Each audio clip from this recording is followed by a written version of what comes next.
Halo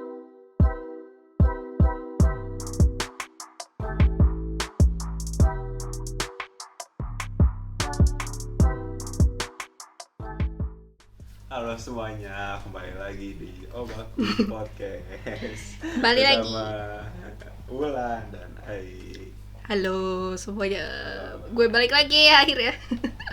Kayaknya. Oke nih, jadi kita memasuki season 4 ya Lan ya. Ya season 4 akhirnya. Iya, setelah sebulan libur dulu gue liburan. Sebulan aja. Libur. Iya. Sebulan bener kan, pas puasa kalau nggak salah. Oh iya, Ya, setelah sebulan akhirnya kita kembali lagi. Iya. Oke, jadi saya season 4 ini kita kayak nggak mau mikir capek-capek lah ya. kita season ini cuma bakal ya paling kayak cuma ngeluh-ngeluh doang ya, atau ranting lah. Iya, kita mau ngeluarin unek-unek. Gak mau mikir banyak, kita ngeluarin unek-unek kekesalan semuanya. Seadanya aja gitu tentang kita. Oke, mungkin kita langsung aja kali ya ngeluh di yang pertama ini. Ya, hari ini kita ngeluh tentang apa, Bos? Kita ngeluh tentang apa, Bos, hari ini? Kita bakal ngeluh ya yang dekat-dekat aja lah, yang paling sering kita apa sih, yang paling kita sering temuin lah, kita sering lihat gitu. Apa tuh? Apaan? Jadi kita bakal ngeluh tentang kok lu ngegas gitu sih? Gue ngegas. Ya, sorry. Ya. Lu tentang apa, Ari? Ya, kita bakal ngeluh tentang yang sering kita buka, yaitu sosial media. Ya walaupun kita sudah ada satu season tentang itu ya kan itu kan materi lama gitu. Sering berjalannya waktu ada lagi yang perlu kita keluhkan. Never ending. Pokoknya sosmed tuh never ending pain gitu. Never ending pain aja. Betul. Jadi itu gak bakal habis-habis kalau dibahas, soalnya orangnya tingkahnya makin gitu, makin lama. Dari yang dulu biasa-biasa aja kan, kayak emang dia bikin sosmed ya emang cuma buat apalah, kayak emang buat ngeluh, tapi ngeluhnya tuh enak gitu, nggak kayak sekarang gitu. Sekarang kayak kalau sosmed ribut mulu. Iya ya. Postingan orang dikit-dikit ribut. Iya ya. Capek deh. Oke, nah mungkin kita mulai dari lu aja kali. Apa sih yang lu capekin gitu dari sosmed? Yang bikin lu mikir kayak ini lagi kayak ngeluh gitu. Banyak sih, tapi oke, yang pertama nih ya. Yang pertama, orang yang paling gue keselin, tipe orang paling gue keselin di sosmed itu adalah orang-orang yang suka nge-spoil kayak manga atau misalnya kayak TV show atau apa atau film yang suka nge-spoil. Tapi lu nggak apa-apa nge-post spoiler di di sosmed ya, Rick. Gak apa-apa, cuman at least lu ngasih warning gitu loh ya. Soalnya tuh banyak orang yang ngasih warning gitu, Rick. Kayak misalnya kenapa Anu menjadi Anu gitu misalnya. Kenapa apakah Anu sudah mati ya gitu kan gue kayak mati apa ini? Iya kan, kayak kita kayak bingung sendiri gitu kalau kita baca kan ya. Apalagi kalau kita belum update kan. Iya gitu, makanya jadi kayak masalahnya tuh ini kayak oke. Ini tuh sampai parah banget sampai gue tuh harus nge-mute banyak akun dari sosmed gue. Soalnya suka pada nge-post spoiler yang enggak berwarning gitu. Masa gue katakan lagi lu enggak apa-apa nge-post spoiler karena gue ngerti, lu tuh abis melihat sesuatu yang wow misalnya gitu kan dari acara itu, dan lu pengen ngomongin ke semua orang gitu loh, iya nggak sih? Nah, iya jadi itu lu nggak apa-apa, cuman tapi tolong nggak semua orang tuh demen spoiler, termasuk gue ataupun Arik. Lu nggak demen spoiler kan ya?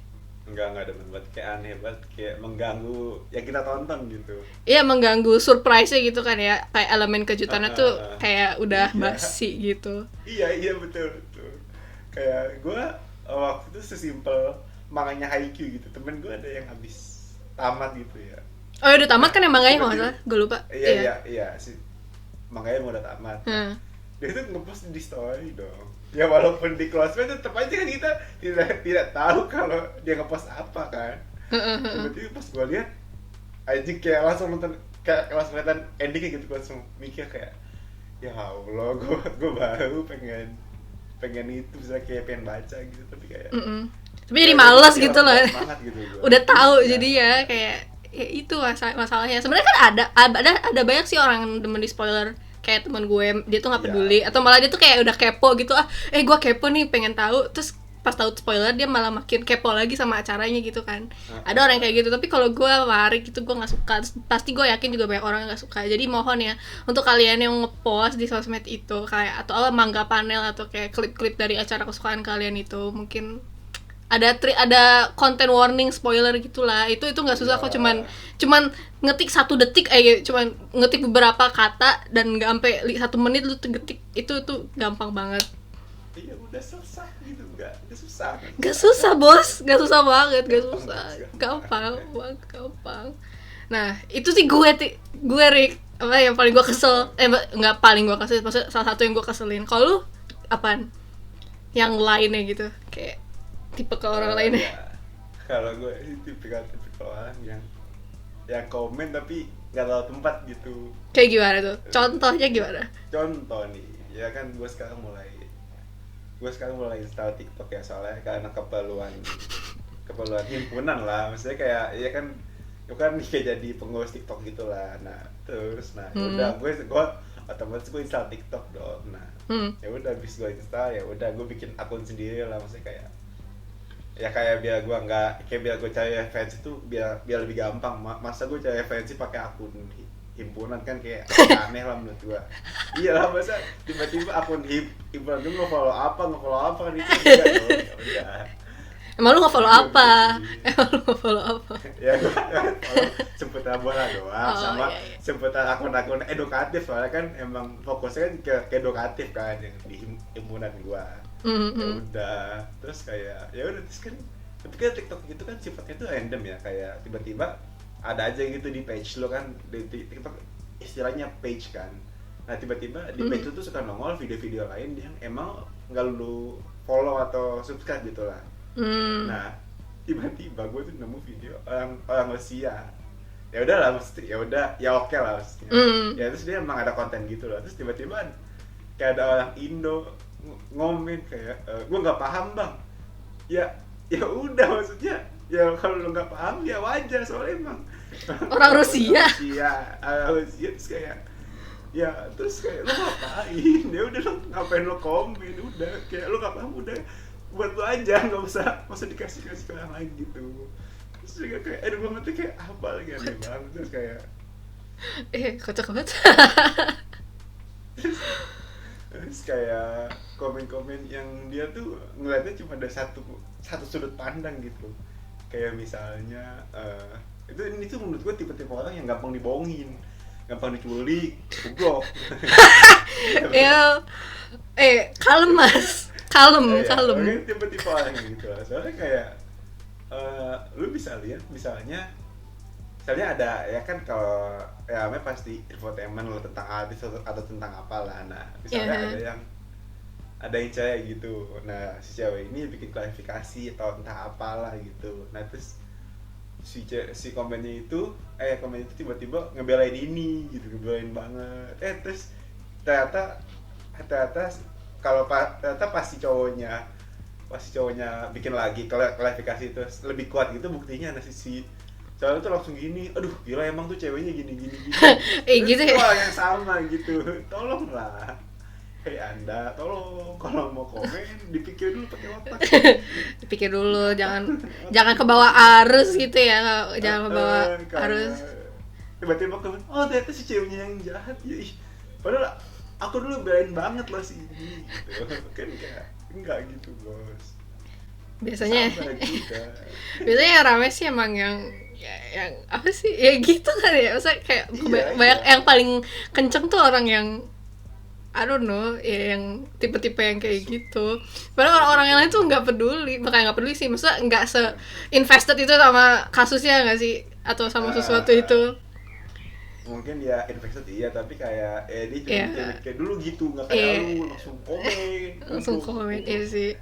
Makanya jejak sosmed itu kayak apa sih, walaupun udah hilang pasti orang tuh udah ada yang nge-screenshot atau nge-save gak sih. Jadi kayak ya Iya. hati-hatilah lu kalau ngepost sesuatu. Masa itu berlaku untuk semua orang, termasuk kita kan ya Rick ya. Ya kita pasti pernah ngepost sesuatu yang bego gitu di sosmed dan kita tuh nyadar gitu loh.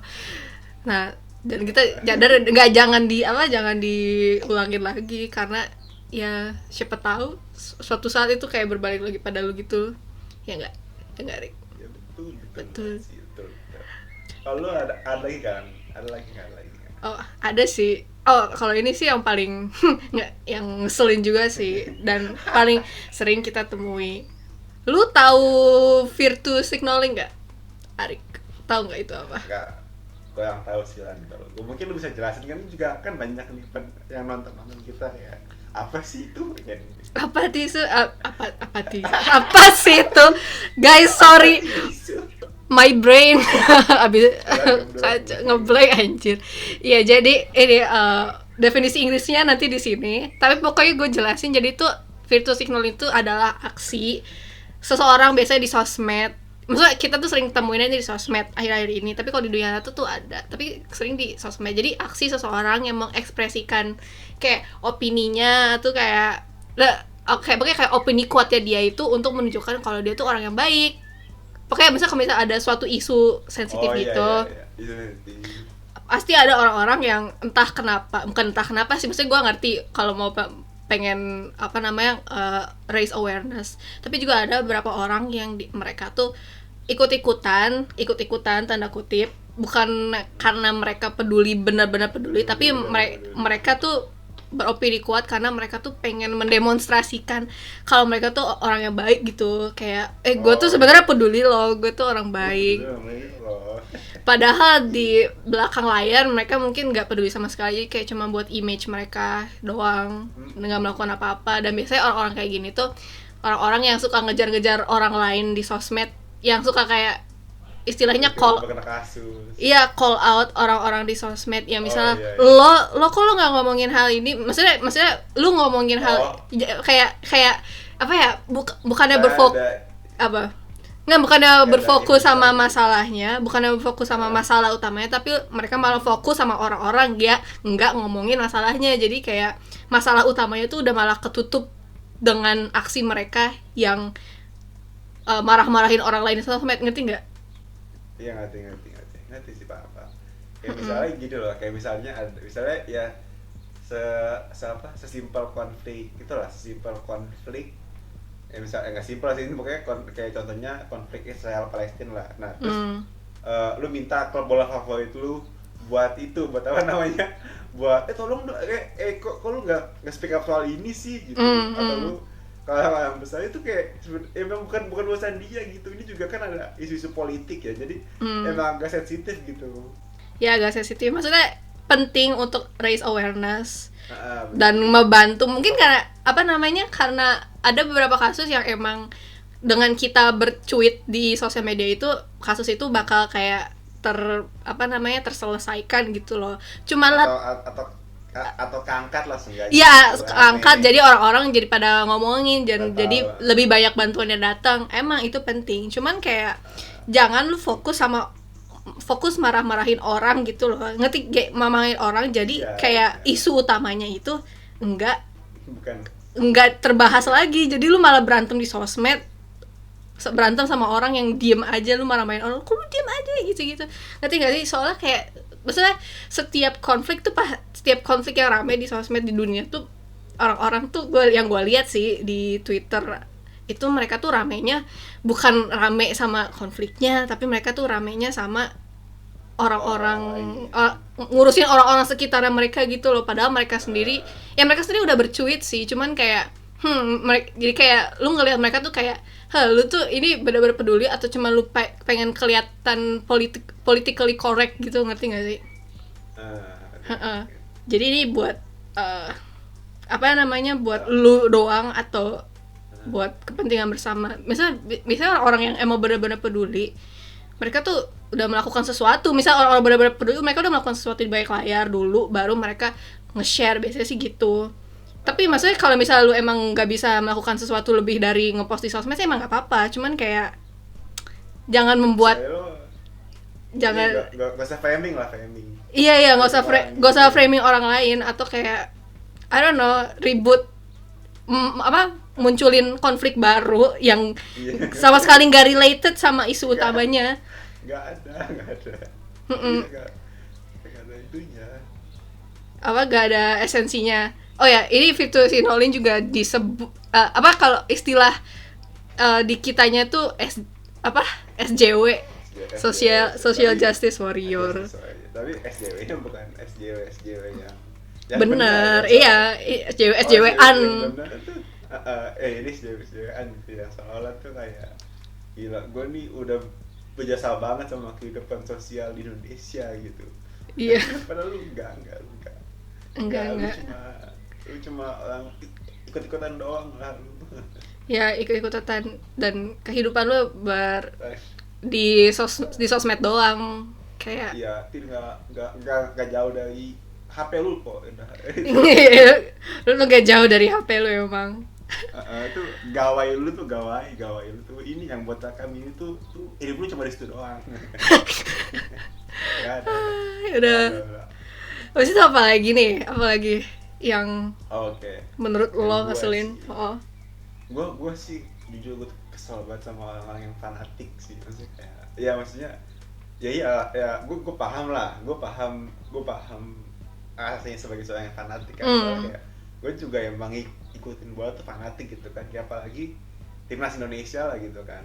Tapi kayak lu tuh kayak nggak usah nggak jelas gitu deh, mohon maaf. Kayak kalau maksudnya kayak lu boleh fanatik tapi lu nggak boleh sampai ngadain orang, ngejelek-jelekin orang tuh kayak itu udah offside banget lah istilahnya kalau di bola kan. Offside nih, udah offside nih. Itu bendera udah diangkat nih, tapi lu nggak berhenti gitu. Jadi kayak gua nggak tahu kenapa tapi kayak orang tuh kayak selalu ada yang dikambing hitamkan gitu atas, kayak misalnya kayak simple timnas Indonesia nih kayak misalnya kalah ya kalah kan karena emang pertama nggak siap atau gimana, terus atau emang tim lawan emang lebih jago aja gitu. Sekedar itu terus tiba-tiba kayak ada orang nggak jelas kayak ini gara-gara si ini nih jelek gini ya, lu ngapain, lu gak ada guna juga kan gitu. Ya ampun. Terus juga dia malah intinya cuma ngajak berantem orang doang, kayak mancing doang. Terus juga banyak banget di line itu kayak ada apa sih, official account soal bola gitu. Wah, yang di timeline di line. Nah, itu banyak banget kayak dia emang komen cuma buat mancing doang. Itu kayak anjing ganggu banget, tai. Kayak ya kalau gue sih nggak bakal mancing, soalnya kayak ini tuh kayak emang gue itu, tapi masih juga ada orang tolol yang ngebales. Udah, maksudnya kayak ini tuh udah tahu ini tuh template gitu, ini tuh cuma buat memancing doang gitu. Ya udah, terus kenapa lo kepancing, goblok? Ya. Iya. Gue kayak langsung kepikiran setuju sama ada statement kalau misalnya dari Coki kayak kalau pas Coki mau muslim lah, gue juga lupa, pokoknya kayak dia tuh ngomong kayak nggak semua orang gitu banyak dapat internet. Iya betul, gue setuju banget. Orang-orang goblok kayak lu nggak pantas dapat internet. Udah, lu mending lu kayak ngomongnya dari kuping ke kuping aja gitu, nggak usah lu cuit internet. Udah cukup. Udah. Erik tuh udah kesel banget guys, jadi akhirnya dia ini kalau gua nggak sayang duit ini bagus ini sudah backflip. Ini kasusnya juga bisa gue hubungin kasus itu kayak sayang aja kan, gua sayang duit, emang mahal kan juga mahal kasus gua. Enggak sih, nggak mahal. Iya standar lah. Iya tapi kayak sayang aja gitu. Ya, podcast daripada ntar kalian seneng kan gue usahakan kasus nggak usah. Bener tuh. Gue juga ada sih kayak orang fanatik juga, maksudnya fanatiknya tapi aksinya beda dibandingin sama yang lu cerita tadi. Jadi kayak fandom, ini kelakuan fandom Attack on Titan di Twitter, guys. Kalau kalian ngikutin manganya, kalian tahu kan Attack on Titan itu udah kelar kan, maksudnya manganya udah kelar, udah habis, udah ending. Manga ya, bukan anime. Iya, manga bukan Tapi anime ya, ya, bukan anime, manganya udah yang ending. penonton-penonton yang emang dia baru masuk ke anime gitu, terus kayak seolah paling paham sampai bikin di TikTok reviewnya enggak aja. Gak, bukan itu maksud gue. Jadi, nah manganya udah kelar nih. Pasti ada kubu yang suka sama nggak suka gitu kan lah. Pasti ada, pasti selalu kebelah dua gitu. Ada yang suka banget, ada yang nggak suka banget. Nah tapi nih ya, karena mungkin ini kan fandom udah gede banget, which is good. Jadi kayak banyak orang yang ngebahas dan jadi lu punya banyak temen lah istilahnya kalau di internet, kalau nyari orang yang demen Attack on Titan tuh banyak banget. Tapi nih ya, ada beberapa orang, gue sih nggak masalah kalau lu nggak, gue personally sih suka endingnya, gue sih nggak masalah, kayak oh ya bagus gitu lah, kayak gue happy. Tapi ada beberapa orang yang nggak suka buat sama endingnya. Gue nggak masalah sih, cuman gue nggak masalah sama lu. Kalau lu nggak suka, gue nggak masalah. Cuman gue tuh masalah baru, ya gue tuh baru masalah kalau lu ampe ngirim death threats ke mangakanya, ke autornya. Ada ya, banyak yang ngirim death threats. Itu sih, itu parah banget.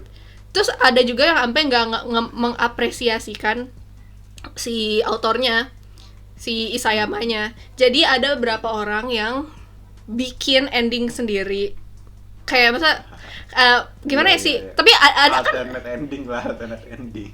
Iya, alternate ending. Tapi ada emang ada yang namanya fanfiction kan.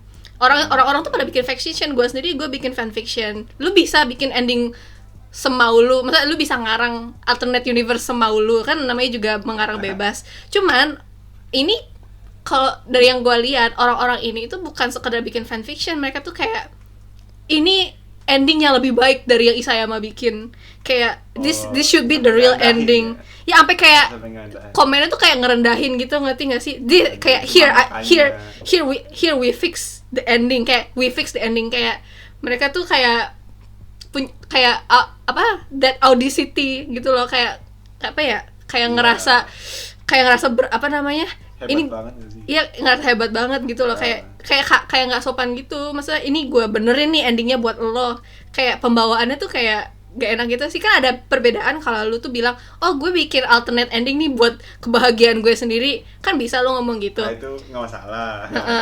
Nggak masalah. Tapi kalau lu sampai bilang kayak nih gue benerin endingnya, kan pembawaannya beda gitu kan ya. Jadi kayak disrespectful gitu nggak sih? Menurut iya gue sih. Terus juga menurut gue, iya kalau hal gitu tuh menurut gue, kalau emang lu ngerasa lu jago, lu bagus gitu, lu pasti dipakai buat bikin animenya dibanding siang sekarang itu. Lu pasti udah dipakai, lu pasti dikontak. Tapi ternyatanya enggak kan, dia yang dipakai, bukan lu. Lu cuma bikin buat lu sendiri doang, buat kesenangan lu sendiri doang. Enggak. Aduh, ini gue lebih bagus buat dia, lebih bagus. Ya, punya dia yang pakai. Upload loh. Yang dipakai, yang dibuktiin. Iya, pada akhirnya itu ceritanya dia, itu karyanya dia bisa bikin universe segimanapun, dan terserah lu mau suka atau enggak. Lu gak suka gak apa-apa, gak suka juga gak apa-apa, tapi jangan sampai lu disrespectful ke creator aslinya. Ada yang namanya fan art, fan fiction gitu kan. Itu banyak yang bikin, fansnya banyak bikin, termasuk gue ataupun temen gue bikin fan fiction atau fan art gambar gitu, semua pada bikin. Cuman nggak ada tuh, bukan nggak ada sih, maksudnya lebih nggak ada tuh yang orang-orang bener ngefans bilang kayak nih gue benerin karakter desain lu misalnya lewat fan art gue, nih gue benerin jadi lebih bagus kan. Ya kan kayak kayak lu kayak gak sopan gitu kan ya. Lah itu ide siapa dari awal, juga ide creator aslinya kan. Lu ngapain gitu, kecuali kalau lu ini gue gambar sesuai dengan style gambar gue, atau gue bikin cerita sesuai dengan style cerita gue, kan tuh nggak masalah gitu kan. Kalau kayak gitu, cuman kayak ampe lu disrespectful gitu, ampe autornya minta maaf, bos.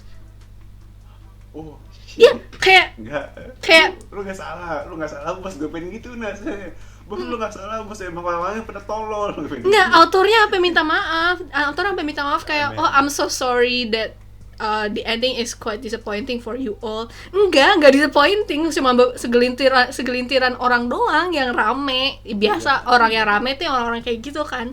Terus kayak gue sampai kayak mikir, anjir lu kan autornya, lu ngapain minta maaf? Ini kan cerita lo, ini universe lo, kenapa lo yang minta maaf, ya nggak sih? Iya, kayak gue juga pasti kayak bakal setuju lah, kayak yang mau emang gue kecewa juga. Oh ya udah, tapi emang ini emang di developnya emang udah yang sesuai point of view dia gitu, yang emang bagus gitu. Nah, ya mau mengecewakan atau enggaknya ya emang dari lu nya aja gitu. Iya. Ya buktinya dia yang dipekerjakan terus kan sampai sekarang. Iya, I mean itu juga dari itu ceritanya dia, buat kayak karyanya dia. Jadi kayak ya terserah dia mau bikin, mau gimanain ceritanya gitu kan ya. Soal kecewa sama kecewanya itu kan terserah penonton, tapi penonton juga nggak ada hak buat gue ubah cerita lu ya. Ya kan kagak, lu kalau misalnya digituin sama orang lain kan pasti nggak suka juga dong. Ya gitu, itu yang bikin gua kesel banget. Kenapa? Kayak jangan mentang-mentang lo bisa bikin endingnya doang, lo nggak usah lebih jago dari dia gitu. Lo Iya. bikin endingnya doang, bos. Ya, lo kalau coba lo bisa lu bikin Attack on Titan paling episode 5 Eren udah mati kan. Atau Anjir. siapa gitu yang lain yang mati udah. Lo tidak lebih dari itu kapasitasnya. Iya. Iya, Bapak pada akhirnya itu ide dia, karakter dia, terserah dia lagi mungkin gue apa. capek marah-marah, mending lu bisa closing aja lah ya. Ya udah, kita udah kan saya jadi jadi udah lama banget kita ngerentingnya. Tapi ya mungkin sekian ini episode marah-marah kita yang pertama di season 4 ini. Semoga kalian suka. Terus apalagi ya, oh ya jangan lupa follow kita di Instagram @obakupodcast. Abis itu subscribe juga di YouTube channel kita Obaku Spasi Podcast. Spotify juga sama namanya, Obaku Spasi Podcast. Kita upload 2 minggu sekali video di YouTube-nya, ya kan ya? Ya. Audio kita juga ada. Kenapa? Seminggu sekali, tapi enggak ada susah. Wah, seminggu sekali, gila anjir. Kita nggak ada itu apa namanya, tenaga lain. Anyways, udahlah kita undurkan diri. Sekian, see you next time. Bye.